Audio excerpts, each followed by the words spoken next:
सोचिए कि आप अपनी एक पुरानी प्रॉपर्टी बेचने जाएं, दादा परदादा के समय की। आपके पास उसके पूरे पेपर्स भी हैं। फिर कोई कहे कि जो जमीन आप बेचना चाह रहे हैं वो आपकी है ही नहीं। थोड़ा अनरियलिस्टिक साउंड करता है ना? आपके पास अपनी ही प्रॉपर्टी के पेपर्स हैं, आप सालों से वहां रह रहे हैं, फिर भी वो आपकी नहीं है। विशुद्ध मिथ्या लगने वाली ये घटना विशुद्ध यथार्थ है, आई मीन जेन्युइन है। तमिलनाडु का एक शहर है त्रिची। शहर में एक गांव है तिरुचेंथुरई और यहाँ के रहने वाले हैं राजगोपाल। 65 साल के राजगोपाल को अपनी बेटी की शादी करनी थी, जिसके लिए वो अपनी 1 एकड़ जमीन बेचना चाहते थे। एक दिन पूरे पेपर्स के साथ रजिस्ट्रार ऑफिस पहुंचे। ऑफिसर ने राजगोपाल से कहा, आप जो जमीन बेचना चाहते हैं वो वक्फ बोर्ड की है। उनकी अनुमति के बिना आप इसे नहीं बेच सकते हैं। चेन्नई जाकर तमिलनाडु वक्फ बोर्ड से एनओसी यानी नो ऑब्जेक्शन सर्टिफिकेट लेकर आइए। तब राजगोपाल ने जमीन के दस्तावेज दिखाए और बताया कि उनकी 3 पीढ़ी इस गांव में रही है और ये जमीन 1992 में खरीदी गई है, तो इसके लिए वक्फ बोर्ड की परमिशन क्यों चाहिए? अगर ये बात हमारे लिए शॉकिंग हो सकती है तो राजगोपाल जैसे व्यक्ति के लिए कितनी शॉकिंग होगी। अब उनके पास कोई ऑप्शन नहीं है। उनका कहना है कि वो आत्महत्या करना चाहते हैं। केस सामान्य बिल्कुल नहीं है, इसलिए घटना पर डिबेट शुरू हुआ। वो बात अलग है कि मीडिया के पैसिव और सेलेक्टिव अप्रोच की वजह से घटना कई दिनों बाद नेशनल न्यूज बनी। धीरे धीरे ऐसी बातें सामने आईं जो किसी के लिए भी समझना और स्वीकारना बेहद कठिन थी। वक्फ बोर्ड ने पूरे गांव पर ही अपना दावा किया है, जबकि गांव में 95% आबादी हिंदुओं की है। 1985 में 22 मुस्लिम परिवार जरूर यहां आकर बसे थे। अभी पूरे गांव की आबादी लगभग 15,000 है और गांव के आसपास 369 एकड़ जमीन है। लगभग सभी के पास रेसिडेंशियल और एग्रीकल्चरल हर तरह की जमीन के पेपर्स हैं। यहाँ एक 1500 साल पुराना मंदिर भी है। मंदिर की दीवारों पर लिखा है कि आसपास की कई एकड़ जमीन मंदिर की है।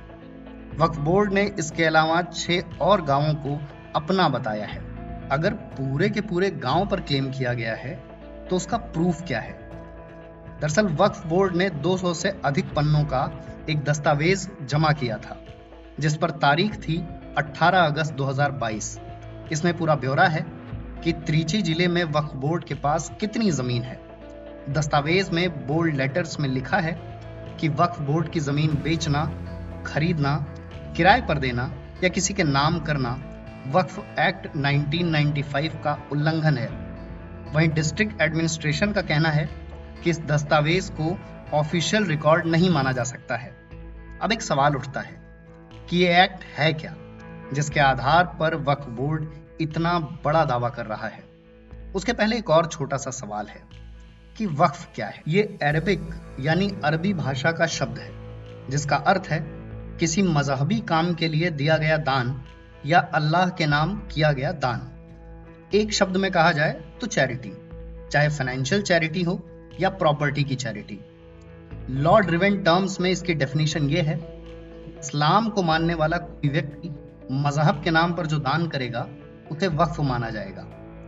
प्रॉपर्टी लंबे समय तक मजहबी काम के लिए इस्तेमाल की जाती है तो वो भी वक्फ मानी जाएगी, जैसे मदरसे, कब्रिस्तान और मस्जिद। एक बार वक्फ की गई प्रॉपर्टी वापस भी नहीं ली जा सकती है। एक नॉन मुस्लिम इंसान भी वक्फ कर सकता है, पर इसमें भी एक मजहबी पेंच है।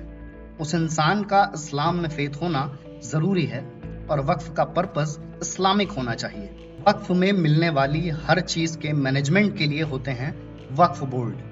भारत में वक्फ संस्थाएं लगभग 800 साल से हैं, यानी मुगल शासकों के समय से। फिर आया आजादी के बाद का समय। यहाँ मामला समझने के लिए थोड़ी हिस्ट्री जानना जरूरी हो जाता है। 1947 में भारत आजाद हुआ और पाकिस्तान बना। कुछ मुसलमान यहीं रुके तो काफी पाकिस्तान के साथ चले गए।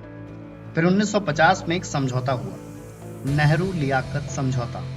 समझौते की सबसे अहम बात यह थी कि अगर माइग्रेशन यानी विस्थापन के बाद कोई व्यक्ति, चाहे हिंदू हो या मुस्लिम, भारत या पाकिस्तान में अपनी संपत्ति छोड़ता है, फिर भी उसका अपनी संपत्ति पर अधिकार खत्म नहीं होगा। वो अपनी संपत्ति बेच सकेगा। एग्जाम्पल के लिए, अगर कोई मुस्लिम बंटवारे के बाद भारत से पाकिस्तान जाता है, इसका मतलब ये नहीं है कि भारत में मौजूद उसका घर या जमीन किसी और की हो जाएगी। ठीक यही बात पाकिस्तान से भारत आए हिंदुओं के लिए थी। पाकिस्तान में मौजूद उनका घर और जमीन उनकी ही रहेगी। उनकी प्रॉपर्टी को न तो सरकार क्लेम कर सकती है और न ही कोई संस्था। लेकिन इस समझौते को लोगों ने कहां तक माना? एक्सपर्ट्स का कहना है कि पाकिस्तान में जितने हिंदुओं ने जमीन या घर छोड़ा, उस पर सरकार या वहां के लोगों ने कब्जा कर लिया। भारत का सीन जरा अलग था। तब के प्रधानमंत्री जवाहरलाल नेहरू ने कहा था कि पाकिस्तान गए मुस्लिमों की संपत्तियों से सभी दूर रहेंगे।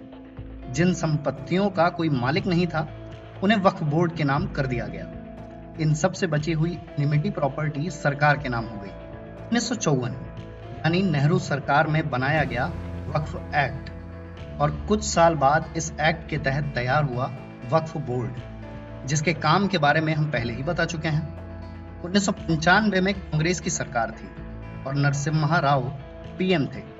उन्होंने वक्फ एक्ट 1954 में कई संशोधन यानी अमेंडमेंट्स किए, जिसके बाद वक्फ एक्ट ही ज्यादा पावरफुल हो गया।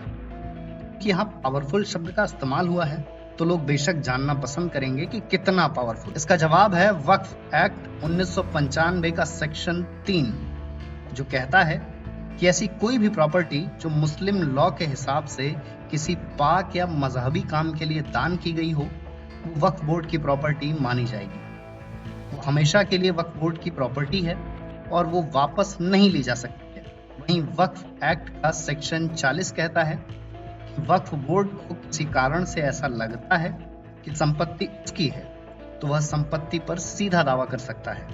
इसका मतलब ये भी है कि अगर वक्फ बोर्ड को लगता है कि कोई जमीन उसकी है, तो ये साबित करने की जिम्मेदारी उसकी नहीं है, बल्कि जिम्मेदारी मालिक या दावेदार की होती है। यानी वो साबित करे कि कैसे जमीन वक्फ की नहीं है। इसका एक मतलब ये भी है, अगर वक्फ बोर्ड लगता है कि कोई जमीन उसकी है, तो ये साबित करने की जिम्मेदारी उसकी नहीं है, बल्कि जिम्मेदारी मालिक या दावेदार की होती है। यानी वो साबित करे कि कैसे जमीन वक्फ की नहीं है। हालांकि वक्फ किसी निजी या नॉन मुस्लिम की संपत्ति पर दावा नहीं कर सकता, पर यहाँ सबसे बड़ी परेशानी ऐसे लोगों के साथ है जिनके पास अपनी संपत्ति के दस्तावेज नहीं हैं या अधूरे हैं। मिसाल के लिए छत्तीसगढ़ और झारखंड जैसे राज्यों में रहने वाले आदिवासी। सबसे बड़ी बात, इसी एक्ट का एक सेक्शन कहता है किसी संपत्ति पर वक्फ बोर्ड या वक्फ बोर्ड ट्रिब्यून के फैसले को कोर्ट में चैलेंज भी नहीं किया जा सकता है। हाल देश में एक सेंट्रल और 22 स्टेट वक्फ बोर्ड हैं। Central minority welfare minister central Waqf board का प्रेसिडेंट होता है। As per law, central Waqf board के सारे मेंबर्स मुस्लिम ही होने चाहिए।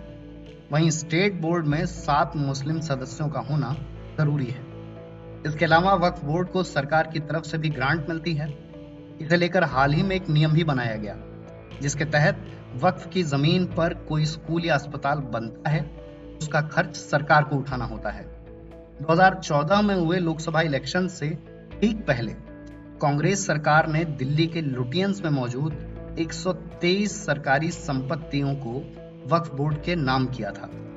अक्सर ये भी कहा जाता है कि वक्फ भारतीय ट्रस्ट एक्ट 1888 के तहत बनाए गए ट्रस्ट जैसा है, जबकि ट्रस्ट केवल रिलीजियस पर्पस से नहीं बनाए जाते हैं। ट्रस्ट बड़े पैमाने पर सोशल वेलफेयर भी करते हैं। वहीं वक्फ का मतलब ही है जो अल्लाह के नाम किया गया हो, यानी पूरी तरह से रिलीजियस एंटिटी।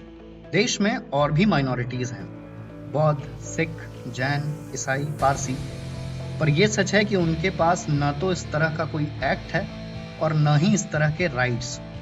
दूसरे धर्मों को ऐसे अधिकार न मिलने का मतलब कॉन्स्टिट्यूशन के आर्टिकल 14 और 15 में मिले समानता के अधिकार का उल्लंघन है। इवन देश की मेजॉरिटी के पास भी इस तरह का कोई कॉन्स्टिट्यूशनल लेवरेज नहीं है। अब जरा कुछ ऐसे फिगर्स भी जान लेते हैं जो अभी तक दिए गए ज्ञान को गलत साबित होने से बचाते हैं। प्रदेश में रेलवे और सेना के बाद सबसे ज्यादा जमीन वक्फ बोर्ड के पास है। स्ट्रक्चर कमेटी की रिपोर्ट के हिसाब से 2016 में वक्फ बोर्ड के पास लगभग 5 लाख रजिस्टर्ड प्रॉपर्टीज थी। जिसमें 5 लाख एकड़ जमीन शामिल थी।